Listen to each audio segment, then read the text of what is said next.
A Amazônia é uma floresta úmida. E até o Bolsonaro falou, criticaram, mas tem razão um pouco nisso. Sabe? A floresta, se a pessoa for lá querer queimar primeiro, quase não vai pegar fogo. Os incêndios naturais na Amazônia são muito difíceis. Ter um raio, espalhar, é muito difícil. Então, o que é queimada na Amazônia? Na Amazônia, por isso estou separando o resto do país, perfeito. Na Amazônia, a queimada vem depois do desmatamento. Certo? Então, as pessoas primeiro penetram, desmatam, inclusive fazem uma degradação primeiro, corta as madeiras mais valiosas, né? E depois fazer o que nós chamamos de desmatamento de corte raso, é cortar tudo. Só depois de desmatado e um pouco seco é que põe fogo. Né? Então, o desmatamento, as queimadas na Amazônia são diferentes do resto do país, que elas são feitas depois para limpar a terra. Porque as grandes estouras que são queimadas, é só a casca que é queimada. Isso ele consegue extrair a madeira sem problema nenhum depois. Então, na Amazônia, o problema é muito sério, e até gostei até que fizesse a pergunta, porque no mês de agosto nós batemos um recorde de 15 anos de número de focos de incêndio na Amazônia. Mais de 3.100 focos de incêndio. Certo? Então, a grande preocupação lá é que esses focos de incêndio na Amazônia vieram depois de desmatamento. Certo? E, concentrando ainda na Amazônia, qual é o problema do desmatamento da Amazônia? É claro, além de distribuir a biodiversidade, etc. A Amazônia é uma floresta que ela foi criada principalmente devido à umidade que vem dos ventos sobre o Atlântico. Porque a circulação principal da Terra, os ventos vêm da África, passam sobre o Atlântico, trazem a umidade, essa umidade batia nos Andes, né? E com o tempo foi fazendo essa floresta tropical, que tem essa quantidade enorme de água agora. E na Amazônia, a importância da Amazônia para nós é que todo o nosso regime de chuva aqui no sul, no centro-oeste, até o norte da Argentina, depende da Amazônia. Porque uma árvore na Amazônia, com uma copa, sei lá, de 10 a 20 metros de diâmetro, ela bombeia para a atmosfera por dia da ordem de 600 a 1.000 litros d'água. Essa água toda é evaporada, é um processo chamado evapotranspiração, né?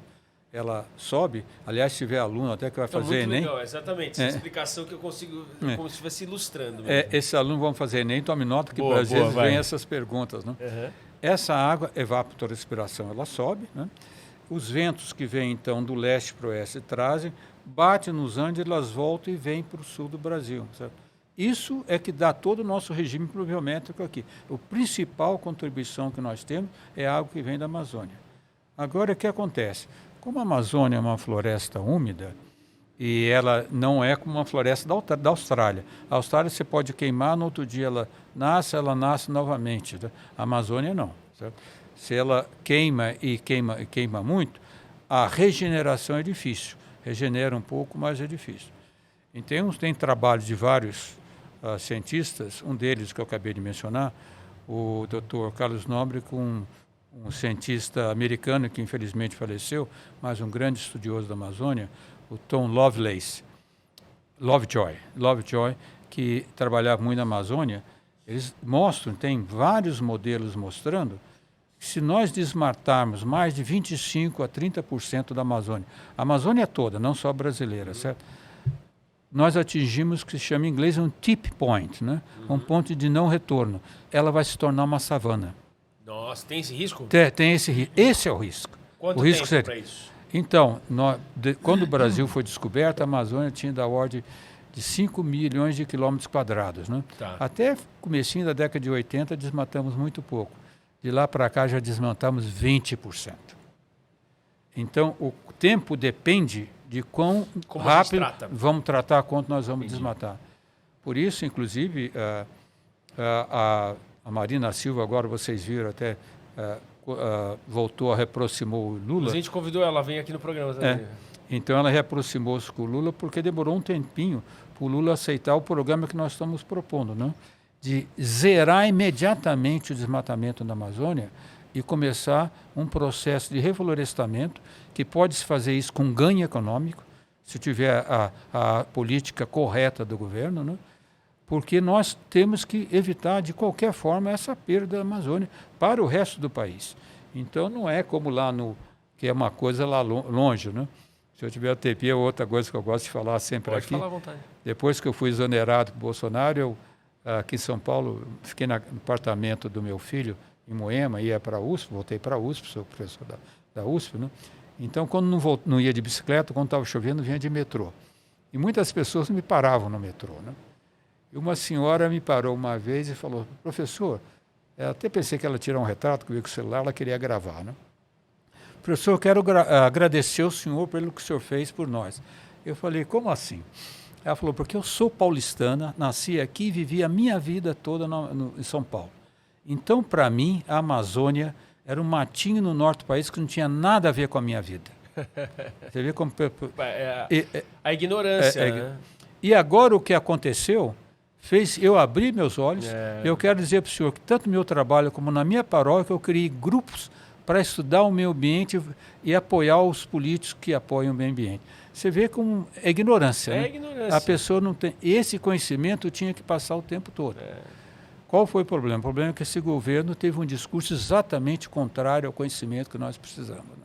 Esse que foi o problema. O senhor, quando menciona, então, agora vamos entrar um pouquinho nessa questão política. Eu gostaria de entender qual é exatamente a atitude errada que o governo do Bolsonaro tem com relação ao meio ambiente. Porque eu ouço muita coisa. E a gente ouve, não está cuidando do nosso meio ambiente, não está cuidando dos desmatamentos, não está cuidando... Eu quero entender de fato, por um cientista, o que está sendo feito ou o que não está sendo feito pelo governo atual que deveria mudar. Olha, nós tivemos, desde quando o INPE começou a tomar medidas sobre a área desmatada na Amazônia, tivemos variações de desmatamento, né? Começou em 1988, tivemos um grande pico de desmatamento. E no governo Fernando Henrique, em 1995, cerca de 29 mil quilômetros quadrados desmatados, né? Mas Fernando Henrique reagiu. Ele criou mais reservas indígenas e criou mais parques nacionais de proteção lá. As reservas indígenas são essenciais para evitar os desmatadores penetrarem. Porque eles servem como guardiões da floresta. Exatamente. E aí caiu o desmatamento, mas depois começou a subir novamente. E no governo Lula tivemos o segundo pico, que foi em 2004, cerca de 27 mil quilômetros quadrados de desmatamento. E sempre pressões, principalmente de grilagem de terra, porque na Amazônia 30% do desmatamento é feito em terras nacionais de posse do país, da União, né, ainda não destinadas. Então, desmato para fazer grilagem de terra, põe gado lá para dizer que estão explorando. Né? Mas, através dessa pressão, tivemos o segundo pico no governo Lula, 27 mil quilômetros quadrados. Foi quando a Marina Silva era ministra do Meio Ambiente e solicitou ao INPE desenvolver um sistema que desse alertas diários de desmatamento. Sistema chamado DETER, porque até então o INPE dava o que desmatou no final do ano. E a Marina falou, isso não adianta, já desmatou. Demora muito. Eu quero um sistema de alerta que, mesmo que não seja muito preciso, né, mas mais atual, né? Atual, que nós possamos atuar imediatamente. E com esse sistema, o governo Lula tomou a medida, baixou o desmatamento por mais de 80%. Caiu de mais de 27 mil quilômetros quadrados em 2004 para pouco mais de 4 mil quilômetros quadrados em 2012. Isso foi mantido até 2000, ou seja, até foi 2012. Uma queda até 2012. Até praticamente contínuo em 2012. Tá. No governo Dilma começou a recuperar, né? Só para não fazer nenhuma apologia política de nenhum partido. Sim, sim. Ela não gostava muito do meio ambiente, nós sabemos, né? Porque tem muita gente que acha que preservar o meio ambiente é contrário ao desenvolvimento econômico, né? Que é uma besteira, uma falta de conhecimento. Mas começou a crescer no governo Dilma e também no governo Temer começou a crescer. Mas nem a Dilma, nem o Temer nunca tiveram um discurso contrário ao monitoramento da Amazônia, contrário a aplicar penas, né? O que aconteceu com o governo Bolsonaro começou a me preocupar muito já na eleição. Porque eu sempre tenho dito, podemos acusar Bolsonaro de tudo, mas não de mentir. Porque ele está fazendo exatamente o que ele disse que ia fazer. Certo? E a população votou nele assim mesmo.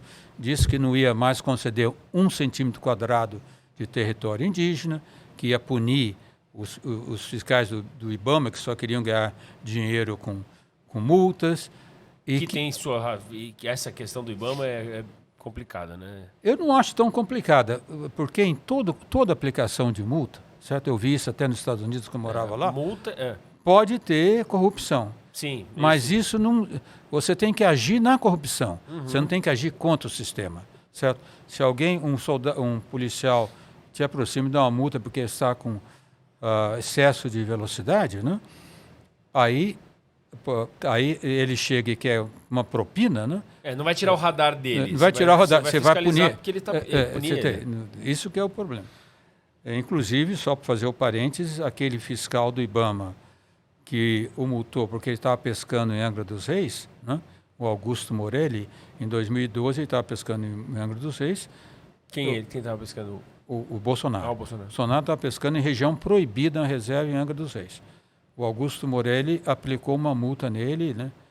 Isso foi 25 de janeiro de 2012. E aí ele recorreu, etc., mas guardou isso. Foi presidente em 25 de janeiro de 2009.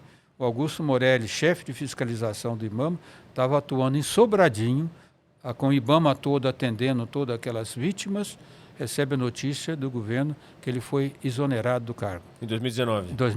Exatamente no dia 25 de janeiro. Você vê a mentalidade de uma pessoa tosca, estulta, né? Foi exonerado, não pôde mandar embora, porque ele é funcionário público, mas exonerou todos os cargos. Bom, mas feito esses parentes, o que acontece? O Bolsonaro, e muita gente, não é só ele, né? Muita gente considera que a preservação do meio ambiente é contrário ao desenvolvimento econômico. Inclusive, teve uma das primeiras declarações após ser eleito, o Bolsonaro com o Ernesto Araújo, eles deram uma entrevista para o The Guardian, dizendo que essa questão de aquecimento global era um complô marxista contra o neoliberalismo. Certo? Então, essas ideias tiveram nos Estados Unidos, bastante também, inclusive até, infelizmente, cientistas de prestígio, colocando essas ideias. Hoje já está totalmente esclarecido que não há a menor dúvida que nós vamos ter o aquecimento global até 2030, 2040. Vai ser praticamente impossível evitar um aquecimento de 1,5 graus a 2 graus centígrados. Certo? Nós vamos ter que desenvolver políticas públicas para ser resilientes a isso. E claramente está provado com o efeito antrópico, esse efeito de colocar gases de efeito estufa na atmosfera devido ao uso, principalmente de combustíveis fósseis, poluentes, né? E no Brasil devido ao desmatamento. Então é um grupo, viu, que é contra o desmatamento por isso. Nós no INPE, nós tínhamos um acordo de colaboração com o IBAMA para sempre todos os dados do INPE fornecidos diretamente ao IBAMA. Esse acordo, a última vez que quem assinou, eu assinei com a presidente do IBAMA, a doutora Sueli Araújo. Esse acordo foi até novembro, dezembro de janeiro de 2018. Sempre esse acordo foi renovado. O governo entrou, não renovou mais o acordo. E aí o ministro do Meio Ambiente começou a atacar sistematicamente o INPE, dizendo que os dados do INPE não eram suficientemente precisos para tomar qualquer ação. Por quê? Ele queria tirar todo esse sistema de monitoramento do INPE e contratar uma empresa americana chamada Planet para fornecer os dados diretamente para ele, para o Ministério do Meio Ambiente, havendo claramente um conflito de interesses. Porque qual é a vantagem do INPE? O INPE é do Ministério de Ciência e Tecnologia e não do Ministério do Meio Ambiente. Então, os dados do INPE sempre foram fornecidos de forma autônoma e independente, né? E para quem não queria agir na Amazônia, o Coibi era sempre uma pedra no sapato.